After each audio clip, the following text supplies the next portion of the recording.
You all ready? Okay, let's start with a small prayer. Our Father who art in heaven, hallowed be thy name, thy kingdom come, thy will be done on earth as it is in heaven. Give us this day our daily bread, and forgive our debts and sins as we also forgive our debtors. Lead us not into temptation, but deliver us from the evil one. For thine is the kingdom, the power and the glory forever and ever. Amen. Hail Mary, full of grace, our Lord is with thee. Blessed art thou among women, blessed is the fruit of thy womb. Our Lord Jesus Christ, our Virgin Saint Mary, Mother of God, pray for us sinners, now and at all times, in the hour of our death. Amen. Okay, let's start with, how many of you attended last Saturday's class? How many of you are new today who did not attend last Saturday? Okay. Okay, there are few who did not. I am going to ask you some questions because if we continue to take class and you don't grasp, then that's not going to make sense.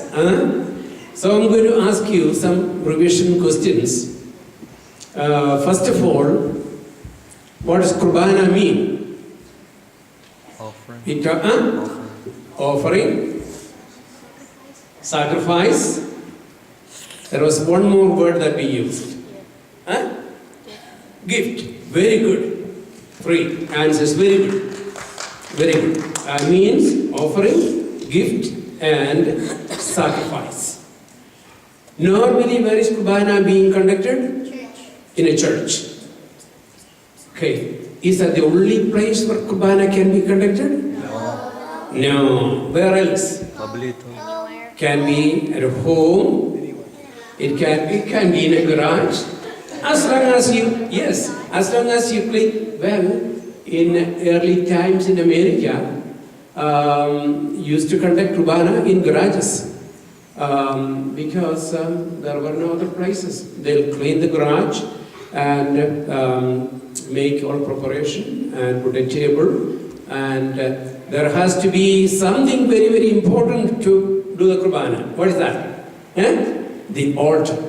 Altar is very, very important. And we have altar in all the churches, right? How many altars do we have in our church? Three altars. Okay. Then there is something else called a small altar, right? Do you remember what that was? A wooden piece. It has a name. Tableita or tableito. Tableito or tableita. And there is a piece that is sitting here. And this is that piece. It has certain measurements that is already supposed to be around 16 inch by 9 inch. And on this side, there are some writings. The writings are when this tableto was dedicated, when this was blessed by anybody. The person who blessed it and the time and the date are written. So here is a date called 12/5/2009. 12/5/2009. Anybody know what that date was? December 5th. December 5th. A church was dedicated that day. Do you know which church? St. Mary's. St. Mary's? Our church. Our church. And this tableta is normally blessed along with the dedication of a church. And this was done at the time of the dedication of our church here. So that date is written here. So people will know when this was blessed. Okay. Then we talked about there are two main vessels that we use for Qurbana. What are they? The chalice and the passion. They are sitting on the table. Do you know which one is a chalice? Which one? The cup is a chalice and the plate is a patron. Okay. And in the cup we put what? wine, and in the patron, Bread. bread. Okay, very good. So you've been listening to a lot of the things that I was talking about. I'm going to do a little bit more revision. There are other things that we use also. Okay, so we talked about church. How many? Ah. Is there any connection between why we use that boundary? Is there any connection between Moses and Kunnathusseril? Yes. I'm going to come to that today. Okay. The altar in Bible, there is an altar mentioned at the very beginning.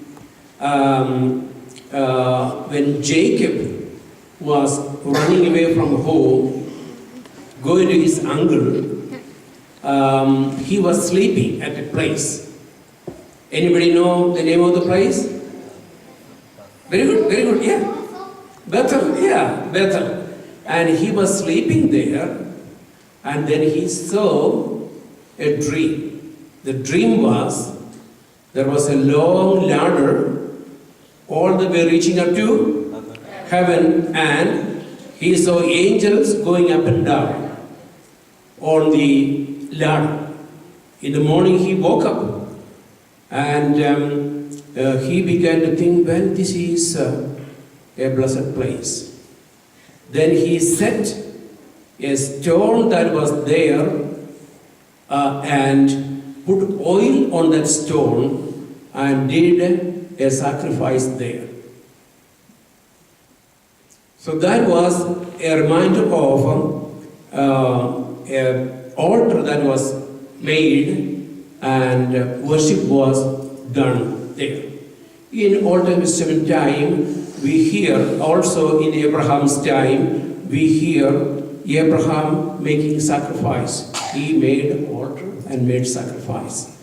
In Jacob's case, we see him seeing a blessed dream, and out of that dream he began to think, this is a blessed place. This is none other than the dwelling place of God. That's what he said. So that place is a reminder of an altar. So altar is created there. Then, when Moses was leading the people, God told Moses to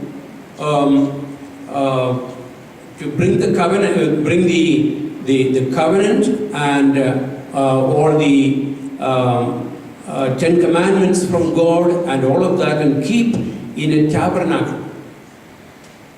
In a tabernacle. In the tabernacle there was 10 commandments, and there was a cover that was going to cover the 10 commandments, and there was a staff that was Aaron's staff, and there was a vessel in which manna was kept. All of these were kept in the tabernacle. The tabernacle is also a reminder of our church and the altar. Tabernacle is a reminder of the altar. Okay, church, we talked about church. Church has how many levels normally? 3 levels. Okay, what are they? Sanctuary. The sanctuary, Holy. and the holy place, and the holy of the holy place. Okay, sanctuary is where people normally gather together, and the holy place is used for special services and special people to go in there. And the holy of the holy is where the priest and the dedicated people will go, and Qurbana is being done. Okay? And in the holy of the holy place, that is where we put the altar. And altar means what? What does altar mean? Throne. Ah, altar is a throne. And then that is the throne of who? God's throne. Or Jesus' throne. That is a throne of God. And then who sits there? God sits there. So we have the throne of God and on which Qurbana is being done. So we talked about that. And in the biblical history, Mount Sinai is very, very important. Mount Sinai, right? Mount Sinai is mentioned in the Bible quite a bit. Mount Sinai is also a representation of church. So the foot of Mount Sinai is where? The sanctuary for people. And the Holy of the Holies is the top of Mount Sinai. And what happened at the top of Mount Sinai? God came down and met Moses. Moses saw God. That's where the Ten Commandments were handed over to Moses. So it is a representation. Okay, then we have something here. What is that called? A curtain, right? A veil or a curtain. And what is that? What does that stand for? It is a separation. It's a separation between the Holy of the Holies and the rest of the church. And certain times the curtain is closed, certain times it is opened. Okay, when Qurbana starts, the open celebration of Qurbana is happening, the veil will be opened. And then at the middle of Qurbana, there's one time the curtain is closed. You know what happens then? What happens then? The sacrifice, the crucifixion is enacted at that time. And why we close the curtain is, if we read through the Bible, we know at the time of Jesus' crucifixion, what happened? For 3 hours,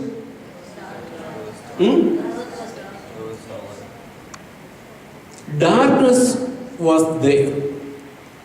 People couldn't see very much. It was the time of Jesus' crucifixion. And nobody actually could see that. And that's why we closed the curtain at that time. But a lot of people think that there's a time to take a break. A lot of people sit down at that time, but that is a crucial, very, very important time. The middle of the Qurbana, when the curtain is closed, that is where crucifixion is happening. And because that is beyond human naked eye to see, that's how Bible is representing that. So we close the curtain for people not to look at that. At the time when that is happening inside the Madhbaha, you don't know what is happening inside the Madhbaha. Those who are serving in the altar, in the chancel may tell me what happens there. At that time when the curtain is, it's one activity. Can you tell me one activity? I know, the priest will bless the bread and all of that. What does the altar assistants do at the time? They go to this end of the chancel. People were standing at the front. They'll come on this end. They'll stand as another fence. Like they'll stand in line over there, right? They stand like another fence. And if there is no curtain, they are standing as a fence, not for people to see what is happening over there. That's